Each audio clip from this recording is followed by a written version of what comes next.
voudrais tout d'abord saluer les catéchumènes qui sont là ce matin, et en particulier les 4, Dominique, Estelle, Sébastien et Anne, qui sont appelés, qui ont participé à la célébration de l'appel décisif le premier dimanche du carême et qui seront baptisés dans cette cathédrale lors de la vigile pascale. Nous les portons dans notre prière, nous portons aussi les autres qui se préparent pour recevoir la confirmation ou la communion.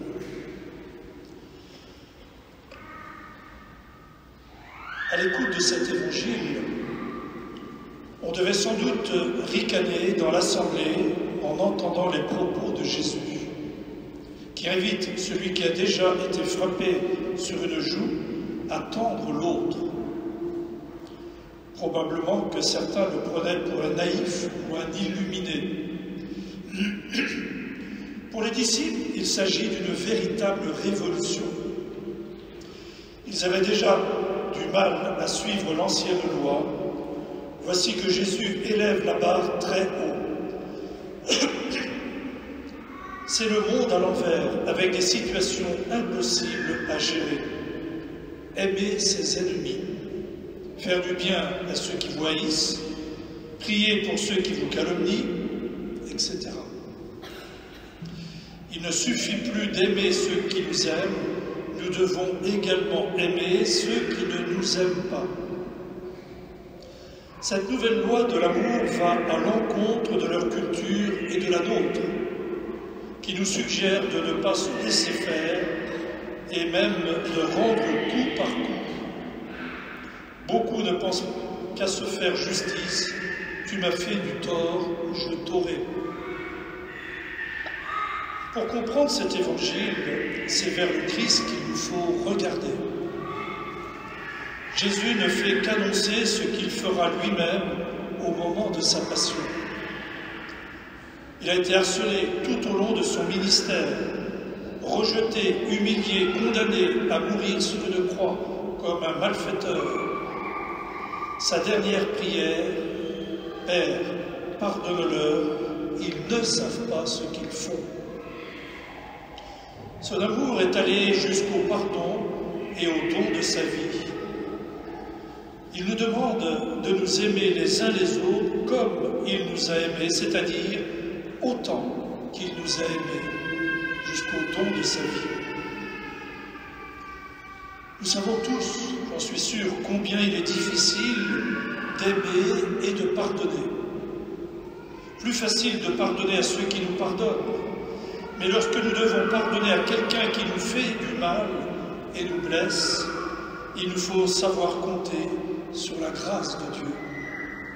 Peut-être même tourner notre regard vers la croix et laisser descendre en nous les paroles de Jésus qui lui-même n'a pas dit « je vous pardonne », mais qui s'est tourné vers son Père. « Père, pardonne-leur, ils ne savent pas ce qu'ils font. »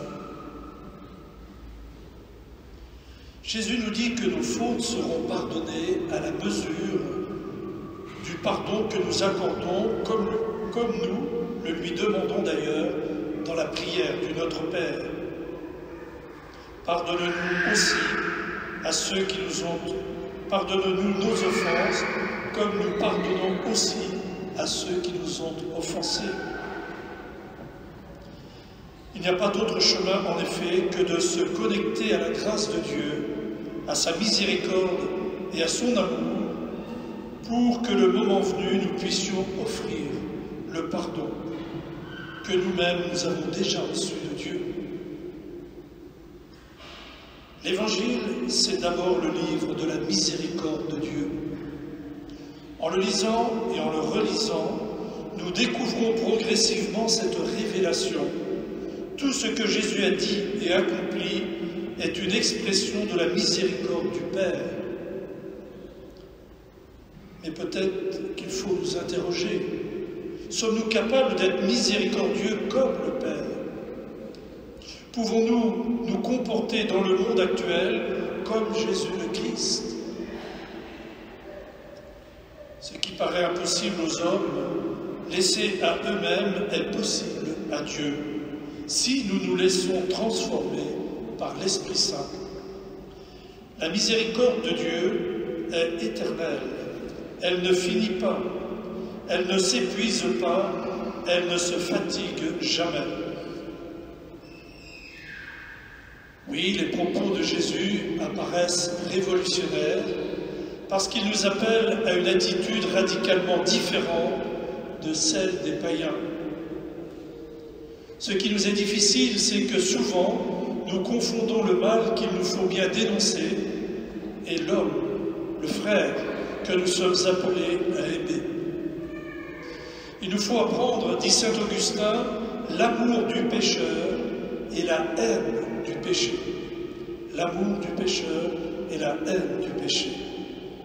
C'est ce que l'Église essaye de pratiquer lorsqu'elle s'engage en dénonçant ceux qui ne respectent pas la beauté de la vie dès le premier instant de sa conception, tout en nous invitant à ne jamais enfermer l'autre dans la misère dans laquelle il s'est installé. Oui, l'Église a le devoir de condamner tous les fléaux de notre société qui défigurent l'humanité, tout en accueillant ceux qui, bien souvent, en sont aussi les victimes. L'Évangile de la miséricorde reste un livre ouvert contenant tous les signes d'amour du Christ auxquels il nous faut ajouter les gestes concrets d'amour que nous sommes appelés à vivre, à donner. Ils sont le meilleur témoignage de la miséricorde de Dieu. C'est ainsi que nous deviendrons des témoins vivants de l'Évangile, des porteurs de la bonne nouvelle du salut pour tous. À notre amour, dit Jésus, à votre amour, on reconnaîtra que vous êtes mes disciples. N'oublions pas que la mesure dont nous nous servirons pour les autres servira pour nous. Alors, frères et sœurs, mettons-nous à l'école du Christ Jésus, qui a pratiqué l'amour, le pardon et la miséricorde, sans condition. Il nous a aimés, il n'a pas condamné la femme adultère, mais il l'a invitée à se convertir.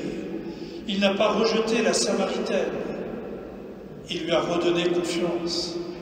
Il n'a pas condamné Zachée, il s'est invité chez lui. Il n'a pas rejeté Saul, devenu l'apôtre Paul, l'apôtre des nations païennes. Ni Pierre, après son reniement, il en a fait le premier pas.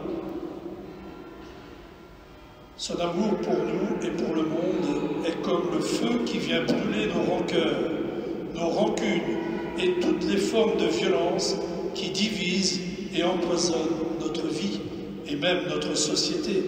Pensez à l'actualité. Puissions-nous, frères et sœurs, chers paroissiens, découvrir ou redécouvrir l'amour et la miséricorde de Dieu qui en Jésus nous a sauvés. Il veut ouvrir nos cœurs à la miséricorde de Dieu, afin que ceux qui nous voient vivre puissent dire, comme au premier temps de l'Église, voyez comme il s'aime.